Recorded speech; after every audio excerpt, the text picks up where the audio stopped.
After sensationally winning the kart title as a rookie and then storming to the Indianapolis 500 at the first attempt a year later, Juan Pablo Montoya returned from 2 years racing in America as hot property at Williams in 2001.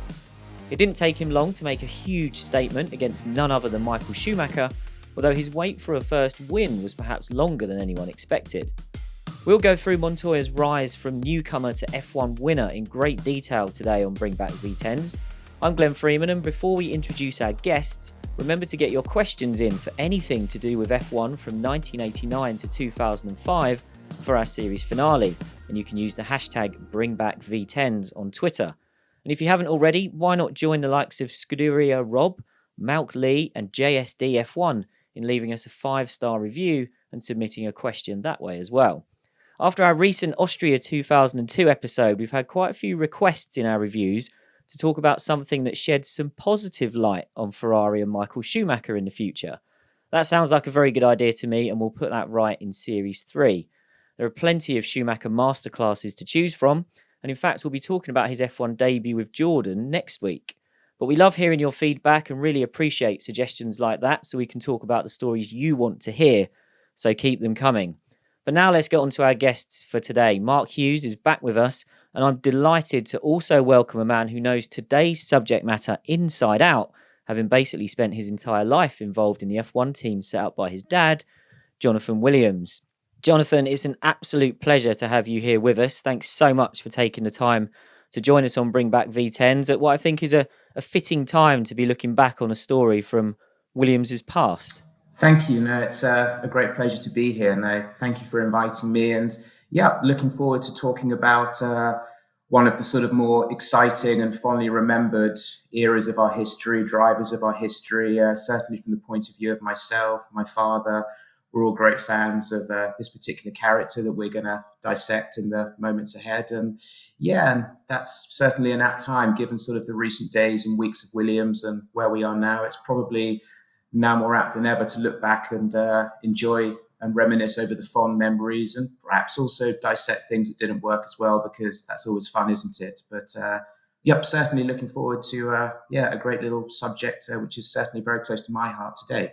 Absolutely, and you can have the honour of answering what is our traditional opening question. So when you think of our subject matter, which is Juan Pablo Montoya in 2001, what's the first thing that comes to mind? Perhaps selfishly for me, the realization of an ambition, something that's from rather a young age I wanted to achieve and impress upon my father and Patrick, which was to allow them, which was for them to allow me rather to choose and put a driver into the car. The first time that they let me do that was the young driver evaluation at the end of 1997, that of course Juan Pablo was a key feature of, and the driver that we chose from that process to be our test driver for the years ahead, which of course then became somewhat sort of moved in a different direction with the American program with Chip Ganassi.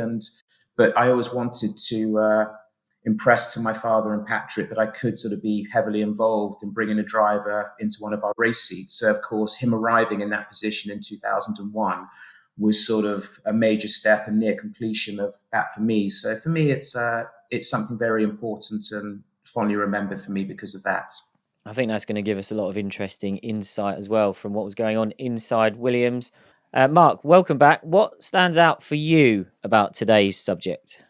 Well, my first race that year was in Interlagos, the third round, because I'd missed the first two because my daughter was being born. She's now 19.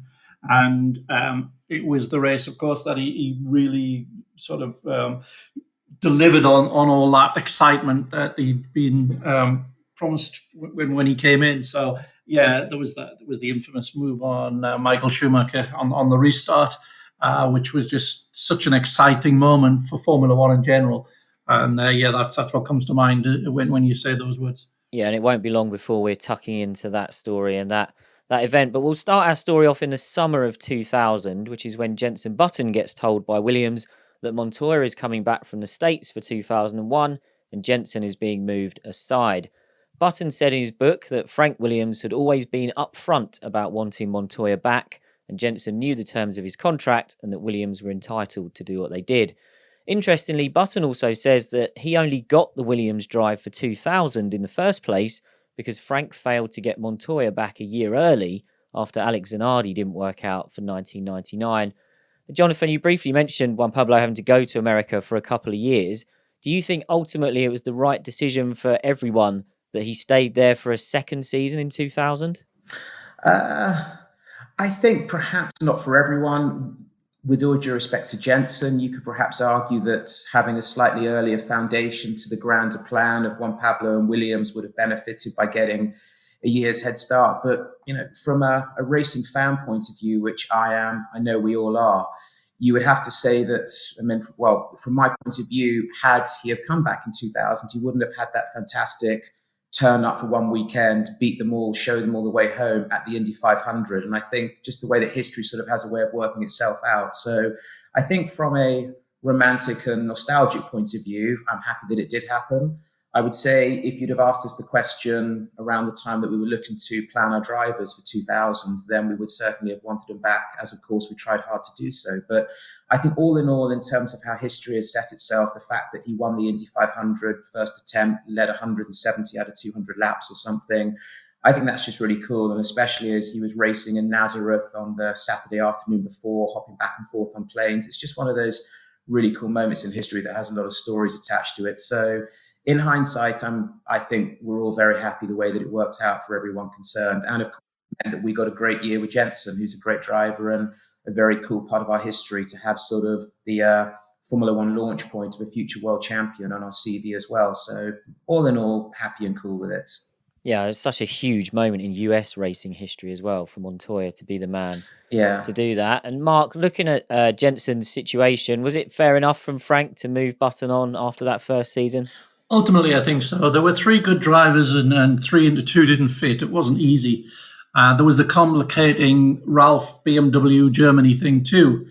Although I recall the BMW media session after Button had qualified third at Spa, just a whisker off the front row in a car that at that stage definitely wasn't front row material. And he was about 3/10 and 3 or 4 places ahead of Ralf. And Ralf had been re-signed.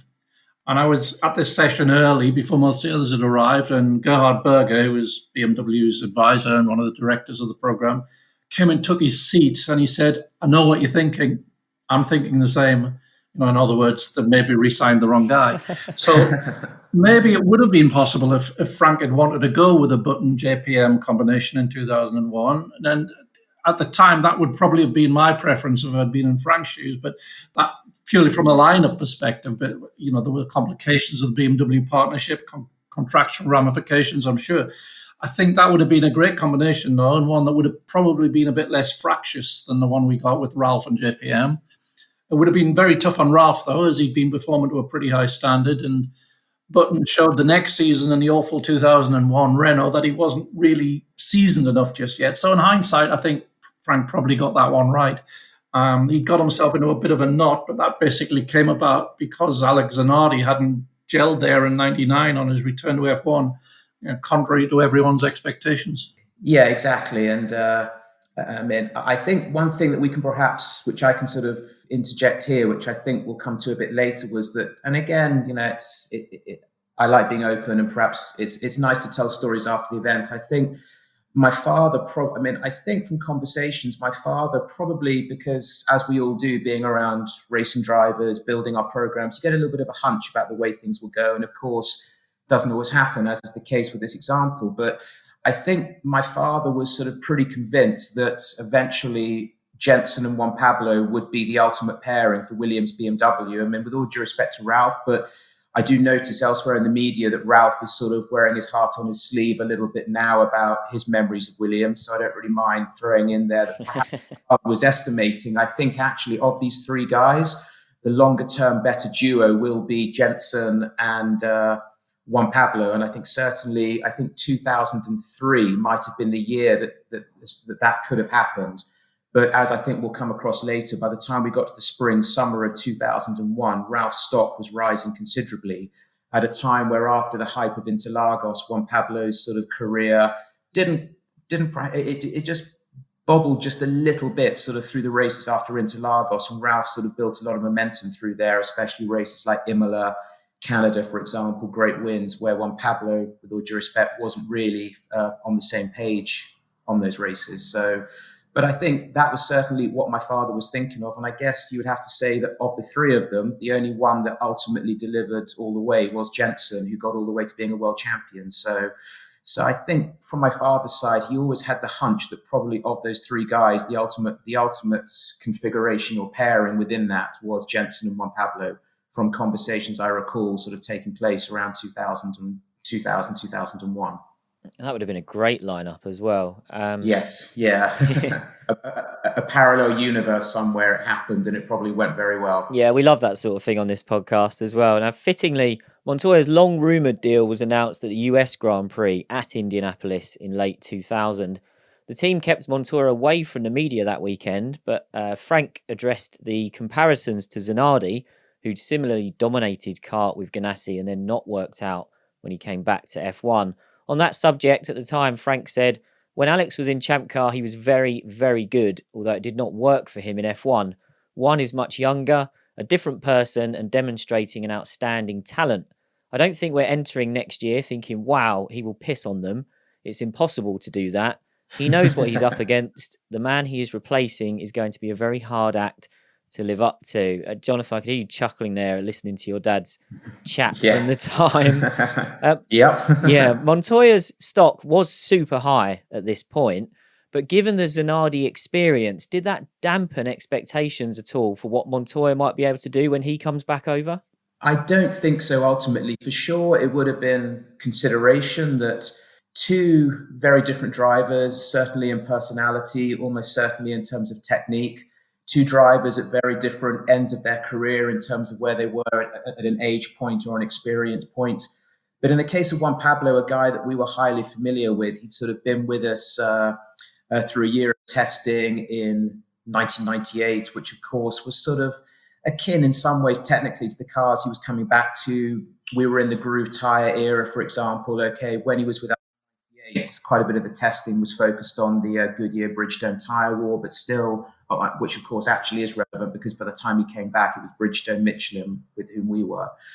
I think also, there were little things that sort of, I think at the 1999 Spanish Grand Prix, really trying to work things out with Alex, we put steel brakes back on the car, steel discs back on the car for the first time since probably sort of early 1980s, sort of DFE era stuff. And so, of course, that could probably give just one example of sort of like how far out we were with Alex. Things just weren't working. We had to go to those lengths to try and adjust and leave no stone unturned to try and find where the performance could be found. And of course, you would know that with Juan Pablo, that wasn't a problem because you'd experienced it through 98. You knew where he was compared to Villeneuve and Frentzen and the race guys that year. So, short answer, no. I don't think it would have been an overriding concern coming back for 2001. That's fair enough. And I think I remember Patrick Head actually saying that those steel brakes weren't as bad as they were expecting. Williams launches its car in late January 2001, and already there's talk of a rivalry building between Montoya and Ralf Schumacher. Ralf is reported to have said the team should have kept Button for 2001. Williams has never been a team that's all about team orders or dampening those driver rivalries. And at the time, Frank said they are two hard-headed drivers and it is not in their mentality to seek to be best friends. BMW's Gerhard Berger, who we've already referenced, says it will be good if they bring themselves to the limit by pushing each other. And Patrick Head says in his own brilliantly Patrick Head way that Ralf probably finds it quite tedious that Montoya is coming over from America with so much hype. The drivers play it down. Ralf says the relationship is normal, and Montoya says there are no problems and they are both focusing on their job. The vibe from Williams, which is confirmed by Patrick, is that as long as they don't become as toxic as Nigel Mansell and Nelson Piquet were in the 1980s, then it will all be okay. So, Jonathan, it's amazing to think that, they're still a couple of months away from the season starting and there's already tension. Was this relationship always destined to combust? Interestingly, there wasn't as much time for it to prevail, but the relationship the year before between Ralf and Jenson, from memory, was pretty harmonious relative to two Formula One drivers being teammates. And on the other end, I would say, no, we never experienced anything sort of Mansell like with Juan Pablo and Ralf? I would say two very, very different drivers. Perhaps you could really side angle the fact that Michael was the yardstick and have given the rather obvious relationship with Ralf and the rather sort of obvious consideration or regard from Juan Pablo towards Michael. Maybe there was a little something there. You're always on your guard in that situation in terms of how your teammates are going to react. And it's a little bit of, in terms of everything that you want your driver to be as well, it's also an acceptable sort of negative aspect to that, because you can't really have drivers at this level unless they perhaps got that difficult and prickly side to their character, and all these good guys should and probably will do. So maybe a little bit, but then it never actually reached sort of the PK Mansell. I'd say it probably didn't even reach. I'd say it maybe just about creeps onto the podium of different Williams relationships, because I'd say that after PK Mansell, you would certainly go Jones-Reutemann after the team orders situation at the 81 Brazilian Grand Prix. And Alan certainly for the rest of that year in 81 didn't go out of his way to disrupt Carlos, but he was pretty dismissive, I think, of Carlos. And even that sort of championship day in Las Vegas where Alan was out of contention, he made it very, very clear to Charlie Crichton-Stewart, a very, very close friend of the family on the grid. He said, I'm just going to destroy him in this race. I don't care if he's on pole or that he's fighting for the championship. And he not only destroyed Carlos, he destroyed the 24 other guys who lined up that day as well. I think he lapped nearly all of them. So, yes, certainly it probably was just about on the podium. It certainly wasn't the hardest thing to manage, Ralf and Juan Pablo. There were bumps, but generally it was okay. Yeah, we'll visit a few of those bumps along the way. But in launch season, in terms of Williams' competitiveness for 2001, the message is that they hope to win a race or two, but Frank believes that will require McLaren and Ferrari to make mistakes. BMW has been more ambitious on the engine side, with Berger saying they will be more risky to close the gap to the front. Jeff Willis admits the team has taken time to recover from the departure of Adrian Newey at the end of 1996, being too cautious with its first car after he left for 98, and then taking too many risks with the 99 car, so the 2000 Williams had to be a reset point. Williams wants to be at a McLaren-type level in some areas, was the quote. So Mark, thinking back to pre-season 2001, what were the expectations for Williams? The BMW partnership got off to a solid but steady start in 2000, so did they need to kick on in year two? They did, yes. And BMW really delivered the most fantastic engine for 01 after a conservative old Renault-like base in 2000 just to get F1 experience and data. And it was the P80 and P81, designed by Andy Cowell, actually. And it was just a monster. And it had about 30 horsepower over the field. And it was extraordinary that a manufacturer could come in and deliver the best engine in just its second season. They really raised the bar. Ferrari and Mercedes got jolted out of their complacency, really. But it's about the combination, of course, of engine and chassis. And Williams still hadn't really fully recovered from the loss of Adrian, 4 years earlier. The FW23 was an okay car. It wasn't bad. It was the work of Jeff Willis and Gavin Fisher, but it wasn't cutting edge. The BMW, the P80, was just a superb engine. I think when it turned up, not only in terms of performance, but in terms of packaging, I think it had the nickname the shoebox around the factory. It literally was that small relative to what we were used to. But in terms of my father, therefore, just reading that and I remember Patrick saying the same, that we might win a couple of races, but we would need McLaren and Ferrari to slip up. I guess that our test driver from 2000, Bruno Giacchera, who lost out to Jenson for the race seat that year, I guess he didn't have the same conversation with me as with me with my father, because Bruno was the first to test that engine in the back of an FW22 in, I think, October 2000 at Manicourt. And it was his last gig before coincidentally going off to the States to be part of replacing Juan Pablo at Ganassi the next year. And he came into my office and he had this very expressive way of talking. He said, Jonathan, you will win a lot of races next year. That engine is a 5-year jump. They have done an incredible job. And I was like, really? He said, oh, yes. He said, I've never driven. He'd driven the Mecha Chrome at the end of 99. Sorry, the Supertech, the Renault V10 architecture. He'd driven the first BMW, which, as we said, shared a lot of traits with the Renault architecture. And he came into my office and said, "You will win a lot of races." I was like, "Okay, that's fine with me. Let's see him make it happen." Well, I think he was absolutely right as well. He was, yeah. We get to the start of the season.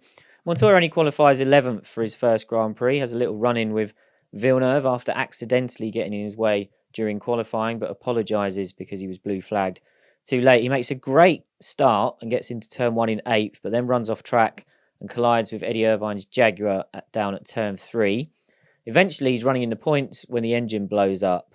And Montoya says afterwards that just before the race, Frank said to him, "I want to see the aggressive Montoya." Jonathan, can you believe that story? Is that the sort of thing Frank would have said to him before his debut? Oh, absolutely. And he did that quite a lot. I can remember two examples, both sort of involving the same driver at successive British Grand Prix. I remember being with my father in the back of the garage in that sort of, the pit lane opens at 1:30, so you've got that like 10, 20-minute window before that where the drivers come out of their changing rooms or trucks. And I remember we were 1-2 on the grid for that 97 British Grand Prix with Villeneuve and Frentzen. And Heinz Harold walked through to go to the cars, and my father called him over, and I was standing next to him, and he said, "Heinz, you're aware of the plan. You've remembered everything. You're happy with the strategy. You know what you've got to do. Just reassure me that you're all good. You know where you are. Yes, Frank, yes, Frank, yes, Frank." And off he trotted. A couple of minutes later, Jacques walked past, and all my father gave Jacques was a wink and a smile. And I said to my father, "Why did you give one a little lecture and not the other?" And he said, "Because Jacques doesn't need it." And then likewise, a year later, I was standing almost in the same garages with my father during free practice with the British Grand Prix 98. And all of a sudden he began like elbow barging my legs. And I leant down and he said, "Go into the garage and stick your head in Heinz's cockpit and tell him that pit lane entry was absolutely superb. That's what he needs to do in the race. He needs to remember it." And okay, I've never done that before, but I stuck my head into a driver's car, like barged engineers and people out the way. And he just looked at me quite weirdly and stuff and said, "Okay." And then I went off, and then, that's exactly what he used to say to people. And one of the best, this is going off on a complete tangent, but hopefully it's quite a nugget. But I remember. Yeah, we love that here. Yeah. But I don't know how he does it, but the only race in 1988 that I know we had podiums at the British and Spanish Grand Prix, and the latter we were actually quite close to the McLaren, but we never got as close to the 88 McLaren, the MP44, as we did in Budapest, where we were second and third on the grid behind Ayrton. I think only front row start we had all that year. And I was about 12 or 13, and I walked from the motorhome. And in those days, the motorhomes were on a lower level. You had to walk up a hill to get to the pits. And as we were doing so, leading up to the race, Ayrton walked alongside us.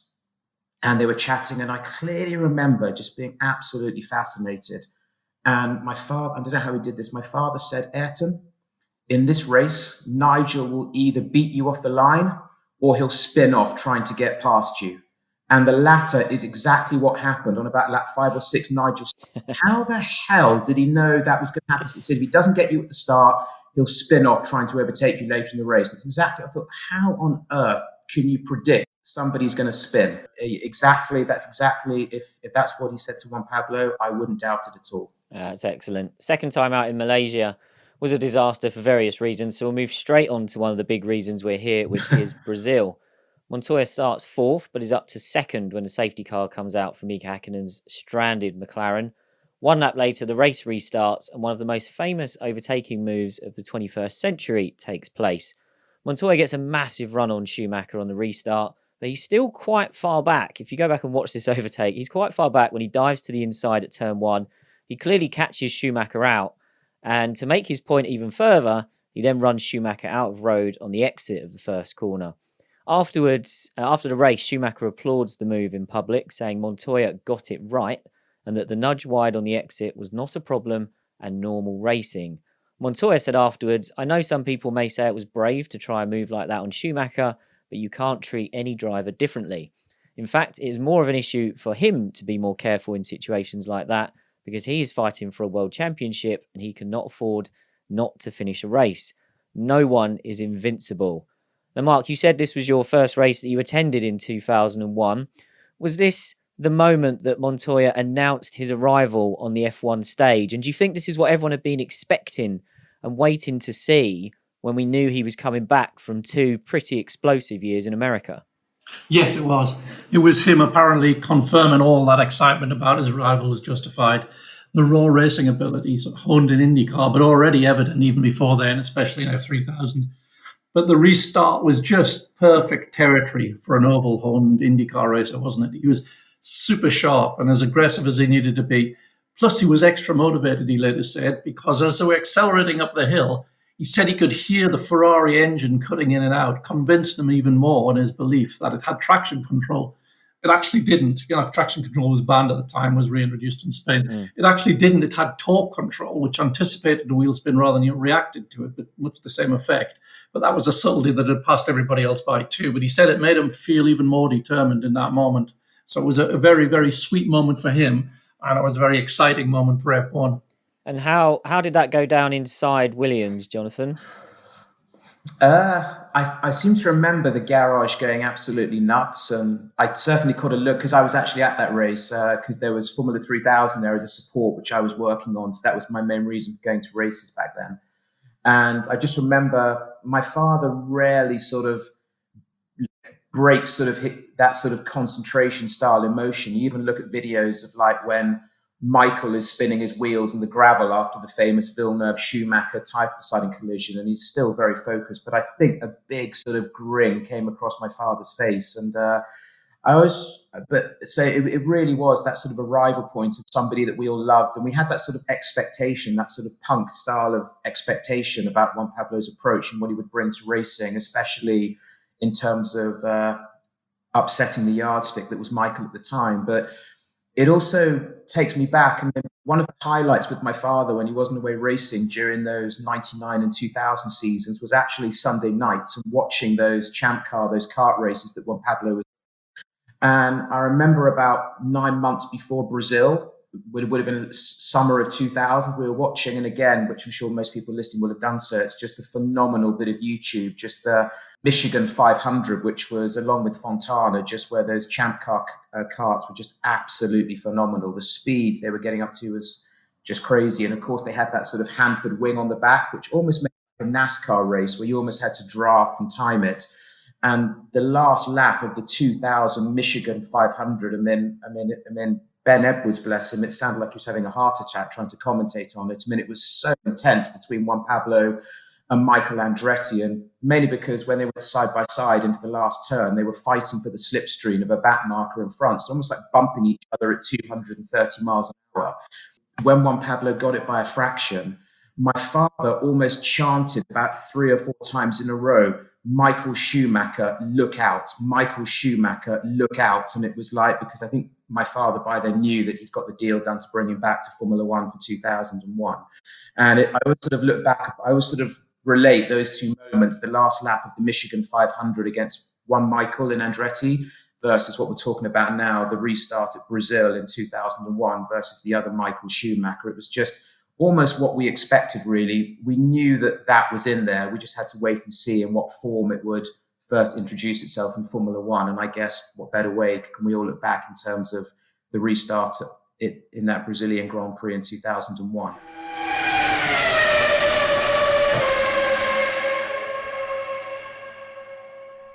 Montoya led the race comfortably after that until lap 39, when he famously laps the arrows of Jos Verstappen, who pulls back in behind him and promptly runs over the back of him. There was surprise in Brazil with everyone who was at the race reporting on it about how calm Montoya was afterwards, certainly in public anyway. He admitted he was disappointed, saying it was going to be one of the best days of my life and it turned into a bad one, but he didn't want to dwell on the disappointment. And next time out at Imola, he said he'd have been more annoyed if he'd already won 10 races that year and was fighting for the championship, then he would have gone ballistic. Verstappen says that Montoya braked very early, but he apologises and is fined $15,000, which Arrows briefly considers appealing. Verstappen said, everybody saw I played fair. I went off my line to give way. Our telemetry shows that I had less speed and braked 30 metres earlier than normal. I don't know what happened. So just quickly, Jonathan, was Juan Pablo that calm in private as well? I think so. I mean, he had a very relaxed sort of nature about life and about racing that wasn't always there, but he could tap into it pretty much. He was there most of the time.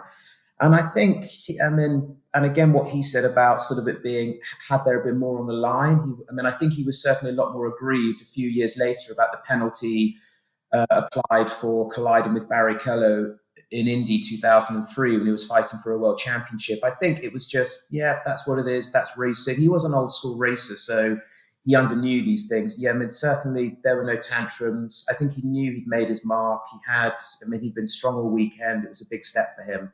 It's racing, if you put your cars on track, you have to accept that things like this are going to happen. But it was almost just that perfect little moment about 6, 7, 8 hours after this incident happened between Juan Pablo and Jos Verstappen. A group of us at Williams, including myself, found ourselves in parallel checking queues at the airport with amongst others, Jos Verstappen, Mike Coughlin, who of course went on to be a big part of Williams going forward. Jos crashed his baggage trolley in front of us as well, and the moment wasn't lost on him that I can't know what happened. I think he bumped into somebody else, and all of Jos's bags sprawled out onto the floor in the checking queue. And all these people wearing Williams uniform, just having a front row seat to this, it wasn't lost on him, and it wasn't lost on us. But essentially, his second accident of the day. So I remember that one as well. I wonder if he got fined 15 grand for that as well. I don't know. He probably got away with that one. After Brazil, the talk immediately goes to playing up the rivalry between Montoya and Schumacher, which I think a lot of people, including, as we've heard, Frank, were looking forward to. Patrick Head says, I think Michael is worried. He's recognised that there is someone out there as tough as him. Gerhard Berger says Montoya left a calling card with the overtake.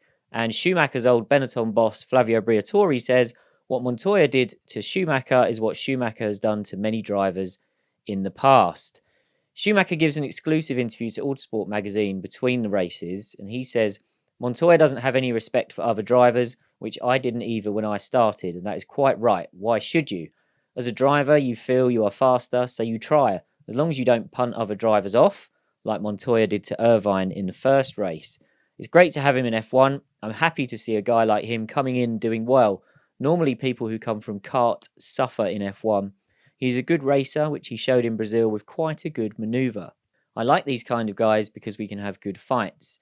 He does say that if both Williams drivers had finished the race in Brazil, Ralf would have won because he was 5 to 8 tenths quicker than Juan Pablo, and that's a huge amount of time in F1. So Mark, how do we assess Schumacher's public reaction? He'd obviously had time to think about Brazil, knew these questions were coming. Was this perhaps him starting the games with Montoya? Yeah, I think it was. It was always part of Michael's game, and Montoya could take it as a compliment that he'd been singled out for it, I guess. But there was truth in Michael's barbs. I mean, Ralf was qualifying consistently quicker at that stage, which just makes those comments that bit more stinging. And Montoya was always exceptionally good at throwing the I don't care line, and I actually believe he didn't care. He was really quite psychologically airtight.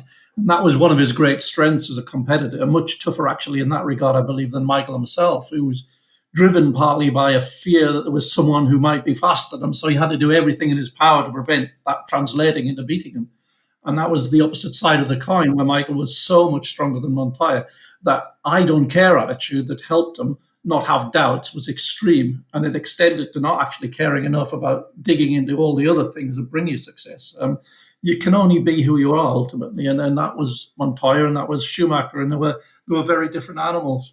Yeah, next time out at Imola, Williams delivers on the hype to win a race, but this time it's Ralf who gets the job done. Montoya retires, although not before a pass around the outside of Jarno Trulli at the Tamburello chicane that Frank says was better than the Schumacher pass in Brazil. After Imola, Montoya admits that qualifying is the thing he's finding most difficult about adapting to F1. He preferred how they did it in America, where you had 2 half-an-hour sessions for qualifying, whereas in F1 at this time, it was 1 hour and 12 laps, so effectively 4 hot laps. As Mark said there, Montoya really was struggling for single lap pace at this point. After 4 races, his average grid position was 7th and Ralph's was 3rd, and the gap between them across the 4 races was 6 tenths of a second. At this point, Montoya says Frank and Patrick are getting tougher with me, and he says they panic a little bit and it's his job to deal with that. So Jonathan, do you think it was fair to expect Montoya to take a little bit of time to get on top of something like qualifying, or was the team right to start putting the pressure on him by this point? I think certainly fair to expect. I mean, in the case of his yardstick being Ralf, there was a guy who'd been with Williams for 2 years, so the full package prior to Juan Pablo's arriving, 2 years of racing and combined testing, which was a lot then, so a great deal of experience. And added to that 2 prior seasons in F1 with Jordan, so 4 years more prime experience. And as we know, we're talking a fine line to separate these averages, and it's those details, those technical workings, all of which experience is a big current of, plays a big part in. So I think in terms of his rookie season, coming back from a similar discipline of racing where the basics of being good or bad will be the same, but the complexities will be quite different, I think certainly acceptable. And of course, as we'll get onto later, it righted itself quite quickly. In terms of putting pressure on, yeah, it was happening. I do remember in my office at Grove having a bit of a heart-to-heart with Juan Pablo. I think something had been said and it had gotten to him a little bit and he thought it was a touch unjust. And yeah, we made mistakes to that end as well. I mean, we're not here to talk about 2003. We're here to talk about 2001. But, you know, I love and respect my father and Patrick more than anything, but probably sort of post the 2003 French Grand Prix at Manicourt, things weren't sort of well handled by then. And you could probably argue that we lost a driver because of it, because that was probably a trigger point with Juan Pablo to sign well ahead of time for McLaren. So, yeah, but still, that is sort of the right and the privilege of your team bosses, especially guys with phenomenal track records as my father and Patrick, and who know more than anyone what it takes to sort of get the job done, and they know more than what it takes. They know more what is needed to get things done. So I think we were right to get the, you have to put the pressure on. Do you always find the balance and fall on the correct side of that as in terms of the role of being a team boss? No, nobody does. I mean, even the other great team bosses like Ron Dennis, Jean Todt, all of the others down the years, Christian Horner, I'm sure they would all admit that no, they didn't get it right all the time. And probably in this case, we didn't either, but we were certainly right to apply it when we saw necessary. Yeah, and we head to the Spanish Grand Prix next time out, where bizarrely driver aids are now legal again. Traction control, launch control, and automatic gears are back. They were made legal because the FIA was having trouble policing them, but they'd been delayed because Ferrari had blocked them coming in for the start of the season. Williams didn't use traction control in the race due to reliability fears, but they did use launch control, and Montoya makes a mega start to go from 12th to 6th, catching Villeneuve napping on the way into turn 1 to nab the final place. From there, it's a race of attrition, and when Mika Häkkinen famously breaks down on the final lap, Montoya is bumped up to 2nd. So his first finish in F1 is also a podium, and he said he nearly missed Parc Fermé because he was distracted by his mechanics jumping up and down. Mark, it was good for Juan Pablo to get off the mark here and to get some points, get a finish, get a podium. But was it actually quite underwhelming, given that before Häkkinen broke down, he was a lap behind? Yeah, it was. It was, in truth, probably a fairly ordinary performance, but at least it got the monkey off his back. The Barcelona was and is an aerodynamically demanding track, and then not all that power sensitive, so it wasn't an ideal track for Williams, but Montoya certainly didn't transcend a car. It's not a car where Montoya's bullying style would really work, as that can help you get a response from a recalcitrant car in corner entry, but it won't work on the corners that are as long as they are there, where it's all about the car, in F1 in general, but especially there. Williams is hoping to run traction control in Austria next time out after a successful test, and hopes are high given that what was then called the A1 ring, very much a power circuit, and the BMW engine, as we've discussed, had plenty of that. Montoya does lead the early part of the race, having started 2nd. Ralph's behind him until he retires early on. The Michelin tyres then go through their graining phase, where they drop off in pace before coming back later in the stint, and Montoya ends up with a train behind him consisting of Michael Schumacher, Barrichello, Verstappen, Coulthard, Raikkonen and Panis. Schumacher attacks into what we now know as turn 3 on lap 16. Montoya defends the inside, but locks up and goes straight on, taking them both into the gravel. Schumacher rejoins ahead, but they've both lost places, and Montoya retires later on anyway. Montoya said the reason he couldn't turn in when they got to the corner was that he'd locked the rear tyres, so he had no choice but to stay straight. Now, Jonathan, in a moment, we'll look at how Schumacher reacted to this. But what did you guys at Williams make of this moment at the time? Was it a bit of over-exuberance from Juan Pablo because he was battling Michael again? I think perhaps a little bit of a perfect storm in that is the character of Juan Pablo. I mean, he's just not going to roll over no matter what sort of what issues he might be carrying car-wise. That means he has got a lot of pressure from behind. That's him. He's going to race till the absolute last moment, the absolute last fraction of a second. You just know that he's never going to roll over and give things up. And he probably I mean, whether he would admit this or not, probably thrived a little bit more on the idea of knowing that the prime person he was inconveniencing in all of this was Michael, because Michael obviously therefore was under pressure as well, although you could argue that to an extent Barrichello wasn't going to apply too much.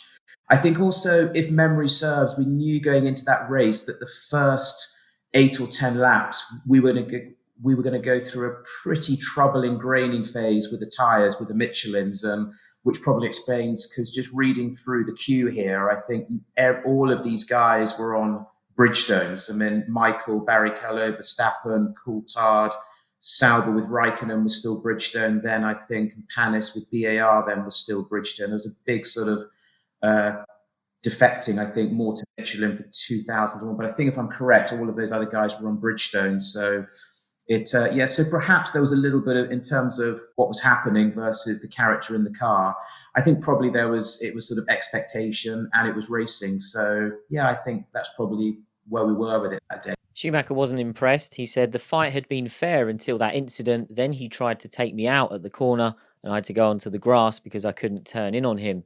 He wasn't looking where he was going. He was looking where I was going. I will have to look at the video, but I have a feeling that because he missed his braking point, he tried to take me with him. That was a bit unnecessary. I'm going to have a word with him.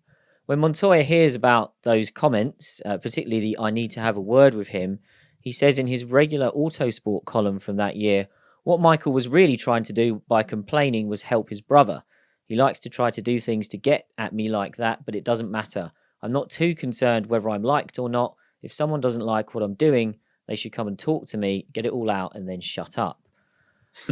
So, Mark, we're back to talking about Schumacher and Montoya, another war of words. Was this Schumacher perhaps trying to bring Montoya down a peg or two? Because I think we knew by this point that, a new thorn was in his side. I'm not sure that was what was going on there, actually. Yeah, it's listening to Montoya's response there. It just reminds me, I can see the look on his face as he's doing it. He loved that sort of stuff. He loved that sort of, giving it back. Whereas I don't think Michael did particularly. I don't think Michael enjoyed it particularly. He would employ it sometimes as a tactic. But I think in this case, it was just the emotion of the moment. He was asked that shortly after it had happened. I don't think that was actually part of Michael's psychops campaign. As I say, Juan Pablo didn't really care anyway. I think those comments from Michael came out in the top 3 finishers press conference, and Juan Pablo was watching that in the motorhome, and he was quite looking forward to the moment that never came, which was, I'm going to go and have a word with him, shall we say. He was basically quite vocal whilst watching that. He was basically almost talking to Michael through the TV screen in our motorhome, saying something along the lines of bring it on or something. So he was actually quite up for the chat, which never actually came. Oh, what a shame. Schumacher, a week later, says he's watched the footage back and he says the move in Austria was pure racing, just like the pass in Brazil. He says Montoya is a good racer, a hard racer, and that's what we need in Formula One. So, Mark, was that an understandable backtrack, perhaps once the dust had settled and the adrenaline had worn off? Yeah, Michael was very good at recognising and switching off anything that was just going to distract and provide negative energy. This was a niggle that didn't really need to be fought, and he had bigger fish to fry than that, I think. Montoya makes an interesting comment about Williams over this weekend as well, saying there are a lot of things going on in the team that I'm not happy with, a lot of things I cannot do anything about. I just have to get on with it. It's very difficult to change things. I don't think I get any less than Ralf, but with him having the experience, the team at this point is around him. He is not more of a voice, but he just has a little bit more, especially with BMW. Montoya crashes out in Monaco after a handful of laps, and Williams' finishing record is in the spotlight by this point because from 14 starts with both cars, they have only 3 finishes. BMW say they have to work on reliability, although it's fair to say that the failures at this point are a mix of Williams BMW related mechanical problems, and the odd incident. Ahead of the Canadian Grand Prix, Ralf's manager, Willy Weber, says he's close to signing a new deal with Williams for 2003, which Jonathan mentioned earlier. That would, of course, make it Montoya versus Button to be Ralf's teammate. Jonathan, we already knew by this point that Button was having a pretty torrid time in a difficult Benetton in 2001. Was he still in the mix for coming back, or could Montoya feel pretty safe about his longer-term prospects at Williams? I think pretty safe. I mean, I think certainly from my father's point of view, which I would take to mean Patrick's point of view also, I think Juan Pablo really, there was a big commitment, not only for all of the reasons that you make these big decisions in terms of who's driving for you, there was also a big decision from the heart. You know, he was our guy. And I think so probably what my father and co were assessing was when the next contract point came up for the other car, which was going into the 2003 season, would it be Ralf or Jenson alongside him? And probably what was beginning to happen now, what with Ralf's sort of performances in these spring-summer races of 2001, winning 3 of them in total versus Juan Pablo's initial struggles, what was going on with Jenson at Benetton, it probably, if anything, it solidified Ralf's position much more because Juan Pablo was struggling a little bit. But I don't think there was any ever doubt. So the only effect it probably had was that the fact that both of them were struggling in different teams and Ralf wasn't, it certainly almost set the tone and the team for 2003 going forward there and then. Montoya's struggles continue in Canada, where Ralf wins again and Juan Pablo crashes out. Ralf defeats Michael in a straight fight there, and by this point, the Williams top brass are really talking Ralf up. They're saying he's as good as they come now and ready to challenge for the championship. But talking about Montoya, Frank says Juan Pablo needs time, but he has got a lot of pressure.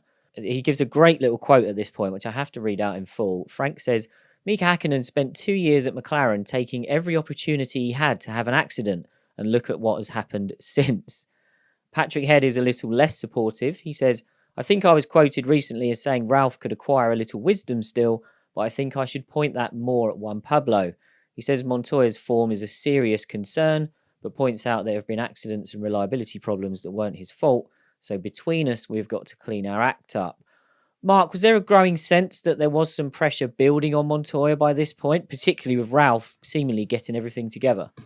If it was intentional, if Patrick trying to put pressure on Juan Pablo, yeah, it's fully understandable. He was under-delivering at this stage of the season, even though his potential was quite evident. He was a rookie after all. No matter how good you are, how talented, there'll still be empty data banks. And I don't think Montoya is wired up in a way that would allow him to reflect on this, though, and he'd just get contrary to any criticism and say he didn't care. Yeah, Jonathan, what did you make of how Frank and Patrick were handling things at this point? I think as per sort of the quotes we've just covered from either of them, that's exactly what I would expect their sort of snapshot take on the situation to be. My father is very good at sort of using examples and just sort of using history and his own personal experiences to perhaps not only express to the watching world sort of what might be going on and what needs to be considered, but also to the driver in question. And likewise, Patrick would probably be a little bit blunter and perhaps a little bit more direct in this. I think behind the scenes, it wasn't too much of I think it was more just sometimes you have to use pressure as a tool. You know, it's one of the many things in the repertoire. I mean, obviously, we all know that Enzo Ferrari completely put it to the forefront of how he approached his drivers, particularly in sort of when he was very hands-on, 50s, 60s, 70s. I mean, that's just something which these guys at the top of the tree use. You know, pressure when sort of directed carefully can be, you know, a pretty potent tool and deliver the results that you're looking for. So I think, yeah, pretty consistent with what my sort of experiences and expectations would be based upon how I believe my father and Patrick went about things, not just them, but across their time at Williams.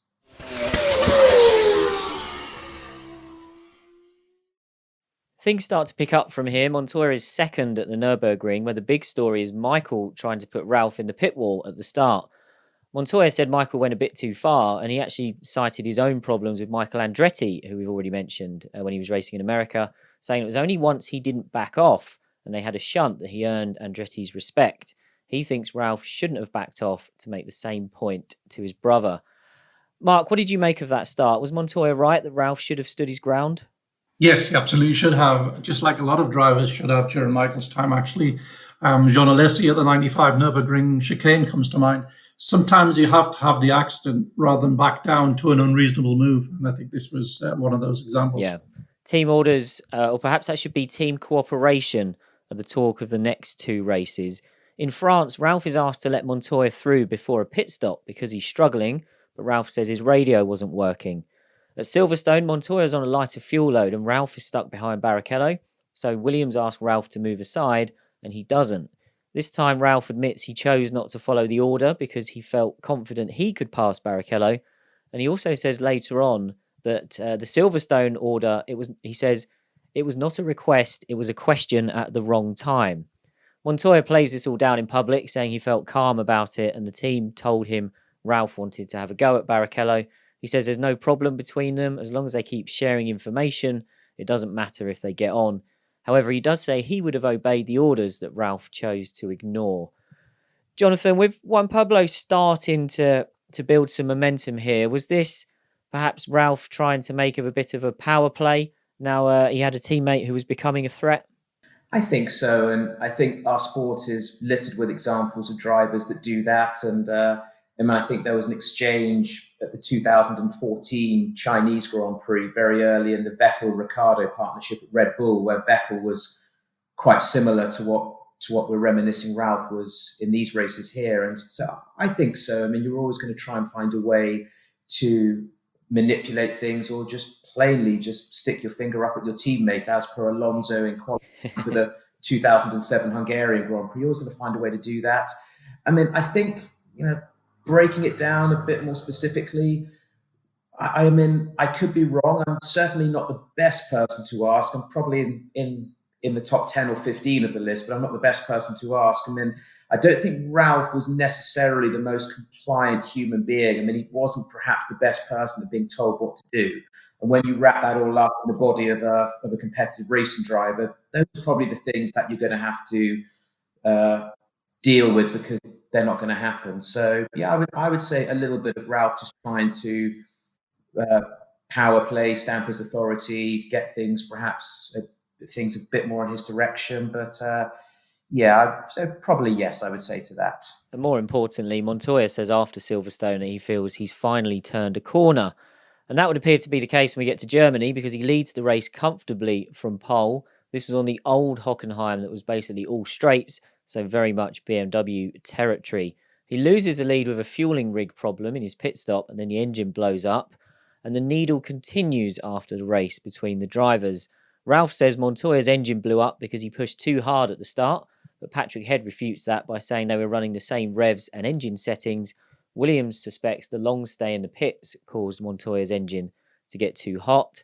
But Montoya has a dig as well over the weekend, saying pole felt great, not just because it was Ralf's home race, but because I wanted to do something special for BMW as well. So Mark, although he didn't get the result, was this weekend the confirmation that Montoya had stepped up to that top level? Because if we look back to another power circuit in Canada, he'd been nowhere near Ralf there, and yet here he is, he's quicker than him, and he's starting to take a few little digs at him as well. Yeah, it was. He made some sort of breakthrough here, whether it was on setup or understanding the tyres better, I don't know. But yeah, it's given himself access to his talent properly, and on a track, as they say, that was very favourable to the car. So his confidence would have just spiralled upwards.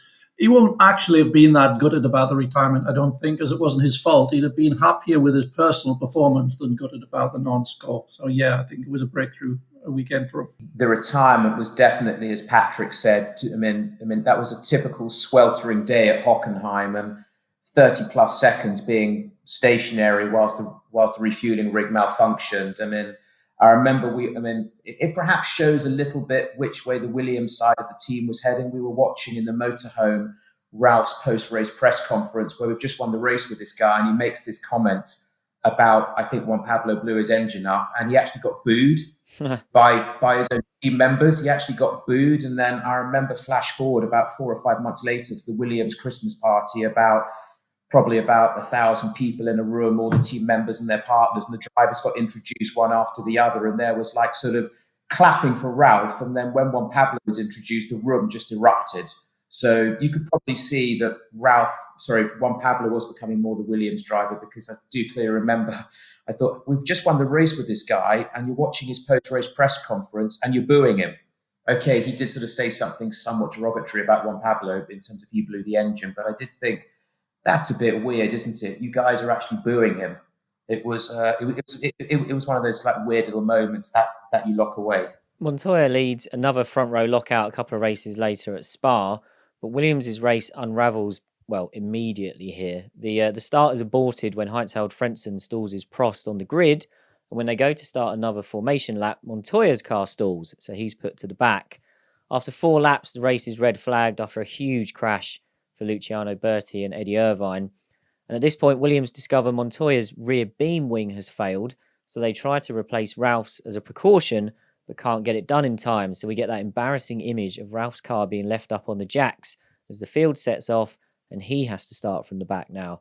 Montoya retires again, and Ralph can only get back to 7th. This time, Montoya says, "It's harder to accept that when my Williams is not right at the front of the field, it runs well and we have great pit stops. When things are going well for us, events seem to get in the way of a good finish."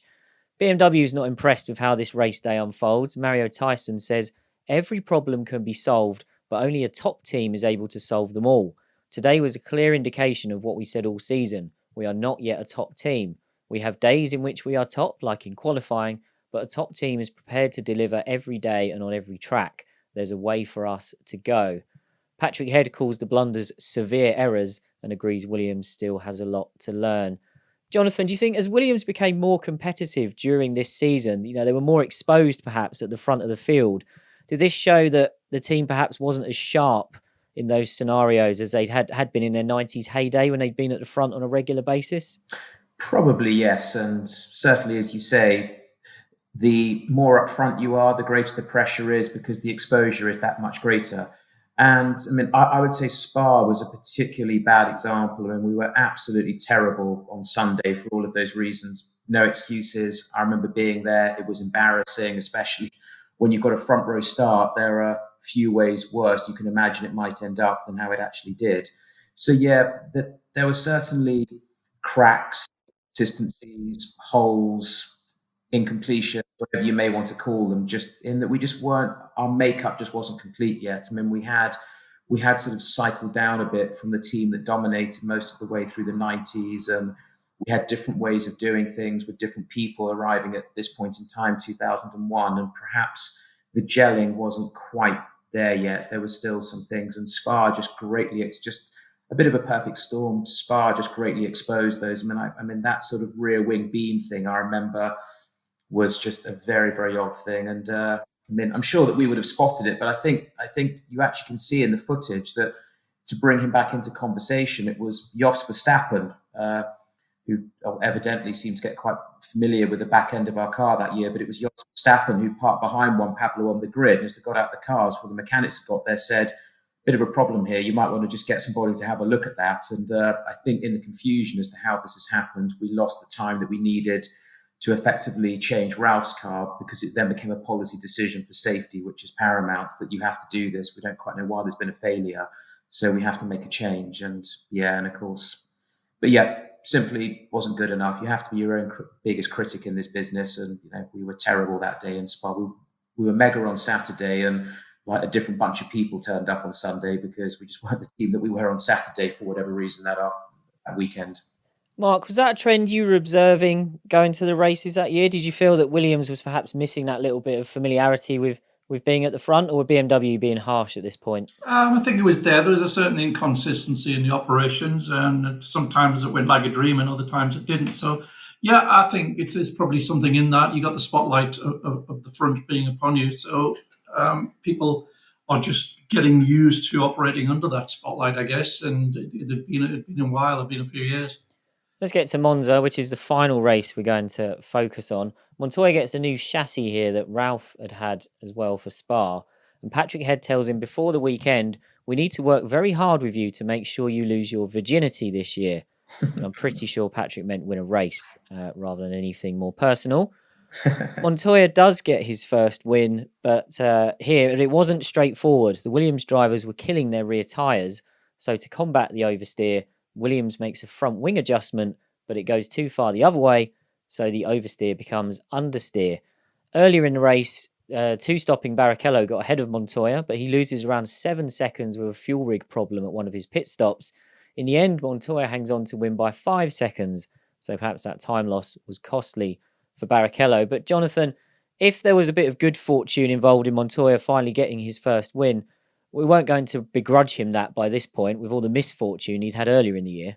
No, I mean he fully deserved it. I mean, really, the German Grand Prix was his pretty much the whole way through the weekend, and as we know, that went away. And yeah, I mean he really deserved it. And I mean he probably, I mean there was an awful lot for not just the drivers but for everyone to handle that weekend. I mean, we'd had the tragedy, the terrible situation of 9/11 in that week, and then, which of course wasn't just racing wide, it was worldwide. And then all of us had to sort of feel for Alex Zanardi, who'd had the accident in Germany the day before in the Champ Car race. So the way that Juan Pablo handled it, and I thought all of what was going on the grid with the failed driver agreement not to race for the opening lap for safety reasons.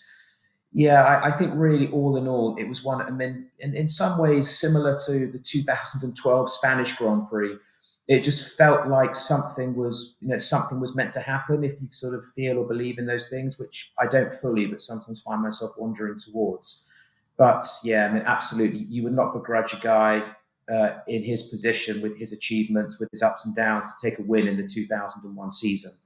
And absolutely, and it was his day, and he fully deserved it.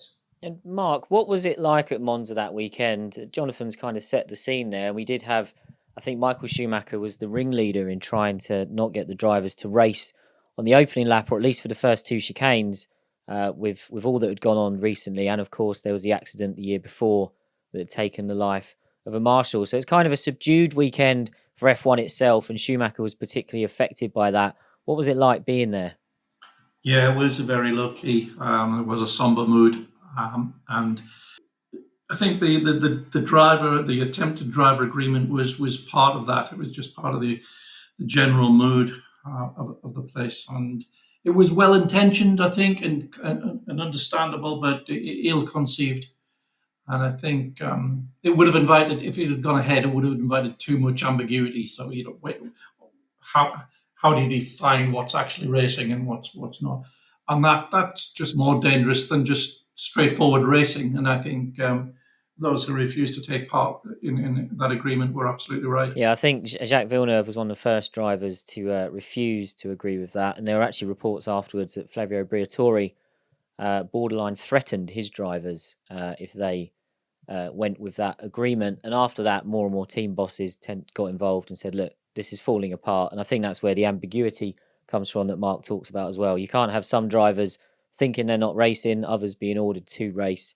And it was probably best for them all to just get on with it because they are professionals. Juan Pablo agreed with it, but typical Juan Pablo, he was very honest and said, I'm on pole position. Why would I not agree with it?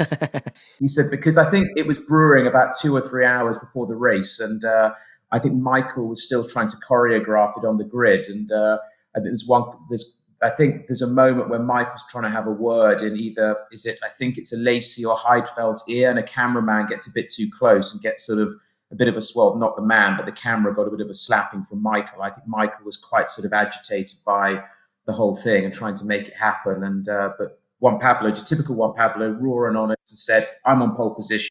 Of course, I agree with it.